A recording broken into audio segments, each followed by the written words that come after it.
Hello folks, this is John at the Parker Homestead, and doing a quick video. I want to thank, I'm not going to show the address, but it's Roosevelt, and on MI Wilderness channel. Sent him a PM and asked him for a few of those wild plum seeds. I don't get around so well, you know that, and like to start some of these.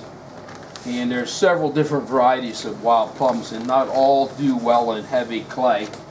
And so these will make if they do well here, make a good wildlife feed, and they also make a good rootstock. Now I graft a lot of stuff, and you've seen my grafting videos, but this video is a quick video thanking Roosevelt, showing the pack of plum seeds and how I take care of them to have plum trees next year. Now my wife, she's been eating peaches and plums, and I tell her as soon as she's done with it, you know, take the seed, go to the bottom drawer of the refrigerator, and I have a bag of, as you can see here, just moist potting soil. This is what I have Pro Mix, but you want something that has a consistency. And if you don't have the money for potting soil and you have access to wood dirt, get rid of the leaves off the top, and that black dirt. Now just make sure it's not soppy wet. You just want this soil.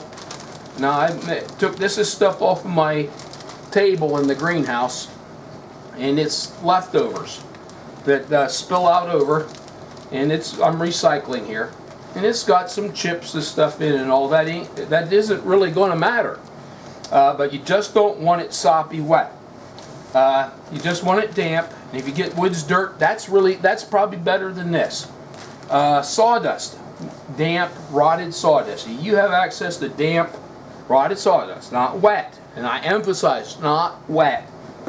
And the other thing that you need to pay explicit attention to is, when you're done with your fruit, immediately put it in some, like Roosevelt did here. It says wild plums, Prunus america, or Americana, or whatever. It's an American plum. It's a native plum here.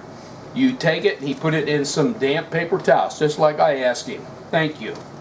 And I'll show you a video next year when these things, I was going to say hatch out, but start to sprout. And you do the same thing with your chestnuts and stuff. Now this year I was going to do a video on chestnuts, but we had the late frost. There are no walnuts. There are no Japanese walnuts or heart nuts this year. I have lots of trees I started last year. You do not have to put them in the refrigerator if you have a pile of sawdust, or around here they take all the wood bark from the sawmills and chip it up for decorative mulch. That's really good stuff too, because they put urea nitrate in it and they stir it around and they heat it, and it's broken down. You don't want raw sawdust.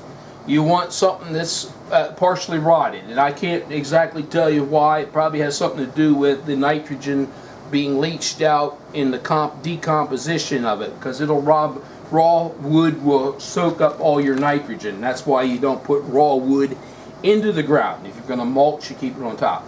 So we have these plum seeds here. I don't know if you can see there. Yes, yeah, okay. These plum seeds, and what I'm going to do is now these are peach seeds here from my wife, and these are peaches off of our trees here, and I'm going to start some peach trees, and what I will do is I will put it in this damp soil, and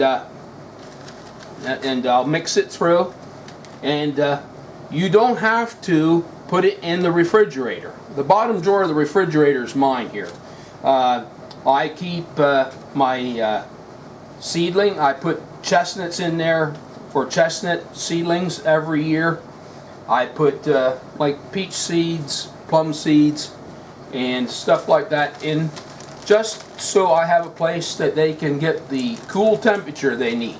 Sometimes I'll put carrot seeds in soil and put it in there, or parsnips. Some seeds prefer a cool spell, and they germinate much better. They don't germinate well in heat. So having the drawer, bottom drawer, your crisper drawer or your drawer for your fruit works real well. I keep my grafting wood. I cut my grafting wood in February, and I put it in a damp, wrap it up in a damp, like this, not wet, but damp, and put it in a bag, and put it in the refrigerator until it's grafting time in April. And my grafting, with the exception of the walnuts, the pears are 100%. The apple trees are about 80% of takes. And a lot of grafting success depends on your preparation. But as far as starting nuts, now if you don't want to put them in the refrigerator, and you have an area that gets a lot of cold, you can put them just in your mulch. Walnuts the same way. Walnuts will start really well in mulch. Just get some. Go to the mulch place that sells mulch. We have them all around here. I don't know about other places in this country, but bark mulch and stuff is quite popular. That's an excellent thing to do, and just make yourself a spot, mark it outside, and wait for the trees to come up. Now I'll do follow-up videos, but you're going to have to wait until the next spring if the Lord gives me that much time. But preparation's everything, like my other video. And thanks, Roosevelt. May the Lord bless you, and thanks for watching, folks. Hopefully this will help. You can start some of your own trees. You don't have to go to the nursery and pay a fortune. And watch my videos on grafting or somebody else's. There's a lot of good stuff on YouTube about grafting. And don't give up, because it doesn't take. It took me a little while. But with time, you'll get successful. Just keep at it, and you'll have free trees. And once again, thanks for watching, and the Lord bless.